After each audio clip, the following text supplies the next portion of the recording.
దేవి.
చరిత్ర కేవలం పురుషుల ఘర్షణలనే వినిపిస్తుందా?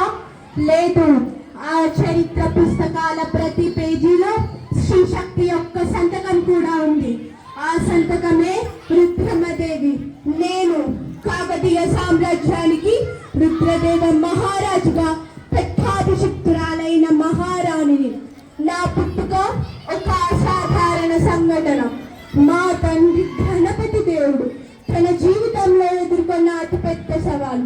వంశోద్ధారకుడిగా పుత్రుడు కావాలని యావత్ సామ్రాజ్యం సామంతరాజులు ఎదురు చూస్తుంటే నేను జన్మించాను.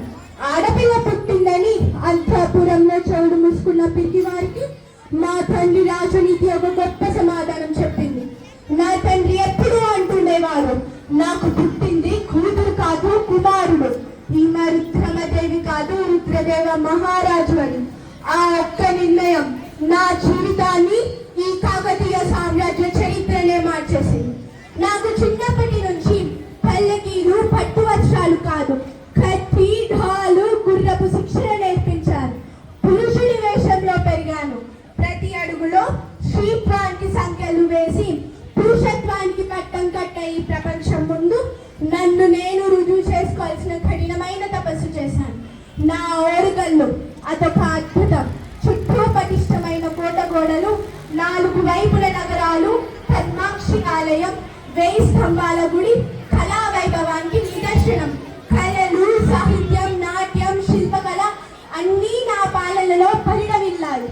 ఆ రోజుల్లో ఇటలీ యాత్రికుడు మార్కో పోలో మా ఓరుగల్లుకు వచ్చి ఏం రాశాడో తెలుసా? ఈ రాణి ధైర్యానికి న్యాయానికి మారు పేరు, ఈమె పాలన అద్భుతమని కీర్తించాడు. సామంతరాజుల సభలో నన్ను చూసి ఈ బాలిక పరిపాలన చేయగలదా అని కొనగిన ప్రతి నోటికి నా ఖడ్గం సమాధానం చెప్పింది. రుద్రదేవుడి ఖడ్గం ఏ పురుషుడి ఖడ్గానికి తీసిపోదని నిరూపించాను. సింహాసనంపై కూర్చోవడం కష్టమైతే దాన్ని నిలబెట్టుకోవడం అంతకంటే కష్టం. నాపై ఎప్పుడూ ఒక సందేహపు చూపు ఉండేది. ముఖ్యంగా ఆ అంబదేవుడి లాంటి కుట్రధారులు, ద్రోహులు పలనాటి సీమలు రక్షించమని అప్పగిస్తే నా ఔద్ధర్యాన్ని పిరిగితనంగా భావించాడు. ఒక ఆడది పరిపాలిస్తే దేశం నాశనం అవుతుంది, అధికారం నాదే అని గర్వంగా ప్రకటించి సామంతరాజులను ఏకం చేసుకొని తిరుగుబాటు చేశాక అంబదేవా, మా కాకతీయుల ఉత్పత్తిని ద్రోహం చేసిన నీచుడివి నువ్వు. కానీ నీకు తెలియదు, ఒక రాణిని తక్కువ అంచనా వేయడం ఎంత పెద్ద తప్పు. దేవగిరి యాదవుల దండయాత్ర, దక్షిణాల పాండ్యుల దాడులు, లోపల సామంతరాజుల తిరుగుబాటు ఎంతటి సంక్లిష్టమైన పరిస్థితి. కానీ నేను భయపడలేదు. నా గురువు సహకారంతో యుద్ధ వ్యూహాలను రచించాను. వేషం మార్చుకొని సైనికులను కలిశాను. వాళ్ళ భుజం తట్టి ధైర్యాన్ని నింపాను. నా వీరత్వాన్ని చూసి నా సైన్యం మరింత రెచ్చిపోయింది. ముత్తుకూరి యుద్ధం తెలుగు జాతి చరిత్రలో మర్చిపోలేని విజయమది. నా ఖడ్గం శత్రు తలలను కోస్తున్నప్పుడు నేను రాజుగా, యోధురాలుగా మాత్రమే కనిపించాను. ఆ యుద్ధంలో నా శక్తికి, నా ధైర్యానికి ప్రపంచం వణికింది. నా సైన్యం నన్ను దైవంగా కొలిచింది. యుద్ధ రంగంలో రుద్రమ అంటే విజయానికి మారు పేరు. నా పాలన కేవలం నెత్తుడి కన్నీళ్ళ గాథ కాదు, ఇది ధర్మం, సౌభాగ్యం గురించి. నేను సింహ సింహాసనాన్ని ఎక్కింది యుద్ధాలు చేయడానికి కాదు, నా ప్రజల కన్నీళ్లు తుడవడానికి. పాలన అంటే కమ్మని అమ్మ చెట్టి వంట లాంటిది. ఒకవైపు పౌరుష పరాక్రమాన్ని ప్రదర్శిస్తూ మరోవైపు ప్రేమ ఆప్యాయతలను పంచాను.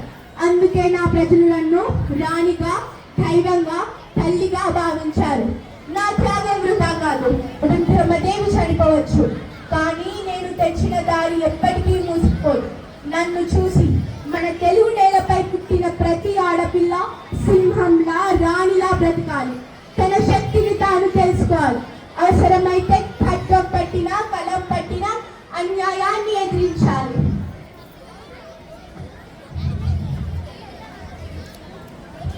నా కాకతీయ ప్రజలారా, నా కాకతీయ ప్రజలారా,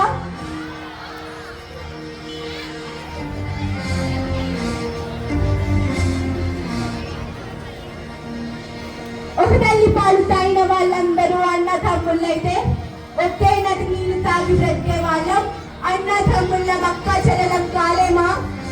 మీరు శక్తివంతులు. మీ పూర్వీకుల ధైర్యం మీ రక్తంలో ఉంది.